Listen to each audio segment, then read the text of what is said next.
अरे राजू, तुम यहाँ खेत में इस हालत में क्या कर रहे हो? तुम्हारा चेहरा इतना उतर गया है, क्या हुआ? क्या बताऊं सुभाष, मेरी सारी फसल खत्म हो गई। पानी ने सब कुछ तबाह कर दिया है। अब मेरे पास कुछ नहीं बचा। मैं पूरी तरह डूब चुका हूँ। हाँ राजू, मैं समझ सकता हूँ। ये दुख अकेले तुम्हारा नहीं है, पूरे गांव में हर किसान की यही हालत है। पर हमें एकजुट होकर इसका सामना करना होगा। दोनों बातें कर ही रहे थे कि अचानक वहाँ एक सांप आता है और राजू को डंक मार देता है। अरे ये क्या, मेरे पैर में अचानक बहुत तेज जलन हो रही है। बहुत दर्द कर रहा है, लगता है कोई कीड़ा काट लिया। रुको राजू, तुम बैठो, मैं तुम्हारा पैर देखता हूँ। दिखाओ क्या हुआ। सुभाष नीचे देखता है और घबरा जाता है। अरे नहीं, ये तो सांप के काटने का निशान है। और वो देखो, उधर झाड़ियों में एक काला कोबरा भी रेंगते हुए जा रहा है। ये तो बहुत खतरनाक सांप है। जवैनियापुर नाम का एक छोटा सा गांव था। उसी गांव में एक सीधा साधा किसान राजू अपनी पत्नी राधिका और एक छोटा बेटा गोलू के साथ एक छोटी सी झोपड़ी में रहता था। राजू दिन रात खेतों में मेहनत करता ताकि 2 वक्त की रोटी का इंतजाम कर सके। मगर इस वर्ष बारिश इतनी पड़ रही थी कि इस गांव में जीना मुश्किल हो गया था। बारिश की वजह से छोटे बड़े घर गिरने लगे थे। चारों तरफ तबाही मची थी। हे भगवान, ये बारिश तो थमने का नाम ही नहीं ले रही है। अब तो डर लग रहा है, अगर ऐसे ही पानी बरसता रहा तो हमारी सारी मेहनत बर्बाद हो जाएगी। खेतों में जो फसल खड़ी थी वो बह जाएगी। हम गरीब किसानों की किस्मत ही ऐसी है। बारिश न हो तो जमीन सूख जाती है और बारिश हो जाए तो आसमान से आफत बरसती है। हमारे लिए तो हर मौसम मुसीबत लेकर आता है। राधिका, अब मैं खेत की तरफ जाकर देखता हूँ। खेत का हालात कितने बिगड़ गए हैं, पता नहीं फसल बची है या नहीं।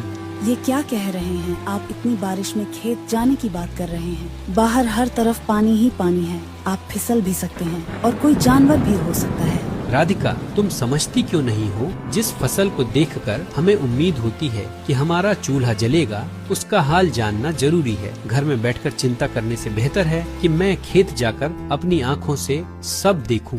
अगर खेत खत्म हो गया तो फिर हम क्या खाएंगे? कैसे हमारा गुजारा होगा? राजू बारिश में भीगते हुए खेत की ओर चला जाता है।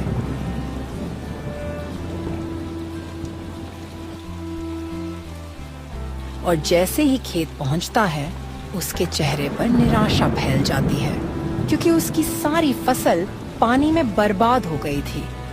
हे भगवान, ये तो पूरी फसल पानी में डूब चुकी है। खेत तालाब बन गया है। धान का एक पौधा भी नहीं बचा। अब मैं अपने परिवार को क्या खिलाऊंगा? राधिका को क्या जवाब दूंगा? तभी पीछे से सुभाष आता है और राजू को इतनी बरसात में देखकर घबरा जाता है।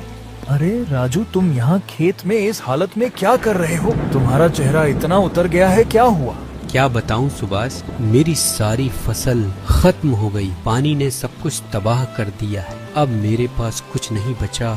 मैं पूरी तरह डूब चुका हूँ। हाँ राजू, मैं समझ सकता हूँ। ये दुख अकेले तुम्हारा नहीं है, पूरे गांव में हर किसान की यही हालत है। पर हमें एकजुट होकर इसका सामना करना होगा।